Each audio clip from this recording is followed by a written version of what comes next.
and working, there came a point where we wanted to be able to get some kind of a sign from my father that he was conscious, because they kept kind of saying, well, he's not paying any attention. An interesting thing happened.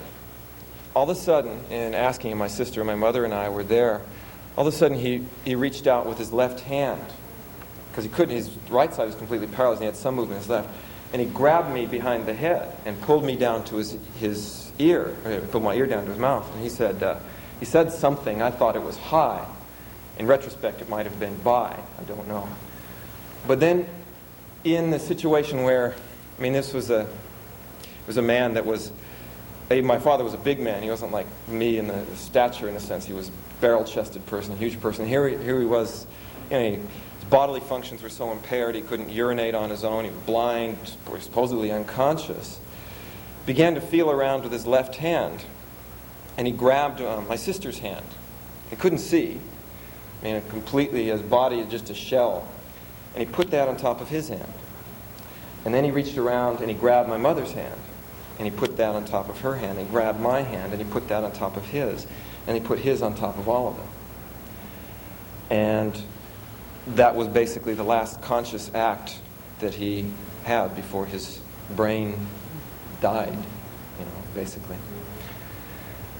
And when you get down to these questions of, is the universe a friendly place or not, we did have to decide, well, do you keep them on life support or not? And that's where I tell you that you're not going to be able to look in your checkbook and decide, well, should we let this, should we keep this life support apparatus on or not?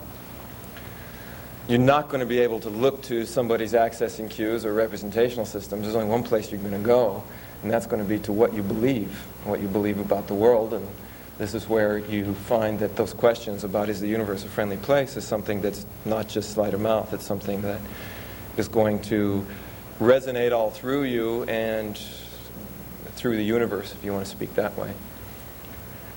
And we did decide to take the apparatus off, and they were afraid that maybe he would keep living, kind of thing.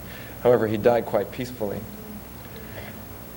And when I think about it, and I think about, and beliefs in health and all of this stuff, what you wonder, okay, is the universe a friendly place? Is this a tragedy? What is this? And for my own part, and I think reason I'm telling this story is about the beliefs, and it's obviously a really personal thing for me, but when I think about what I would like to do and the kind of person I'd like to be, and what I'd like to use my belief skills or my NLP skills or all the things that I've learned in life, if I had the guts and the presence of mind and the ability to do what he did in the last moment of my life, with my body broken and my consciousness basically all but gone, that would make it all worth it. If I could use my NLP to be able to do that, that would make it worth it to me. And that's the kind of thing I think about when I think about what is the what to be able to kind of draw into the deepest places inside of you and do that. And in that way, I think regarding beliefs, some of the most important things that I've learned in life learned a lot of things from my mother by her living, and a lot of things from my father by his dying. And when it comes down to beliefs, I think that those are some of the kind of issues that are important to address. And as you take your tools of sight of mouth and you think about beliefs, what they mean in terms of words, what they mean in terms of your lives, I think that you might find, and I hope that maybe you find someday, that some belief thing that you've learned here, or some structure, or some understanding, can help provide you with a way to utilize, to accept, to deal with situations like that, and to learn from them in the most full ways that are possible for you. I want to thank you for all your participation in this. Sleight of mouth is one of those things that's not it's not completely structured like teaching 6-step reframing, so it involves a lot of work on your part, and I appreciate you being willing to put out that effort.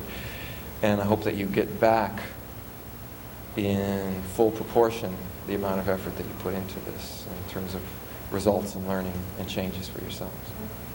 So on that, I'd like to say thank you and good night, and may we meet again.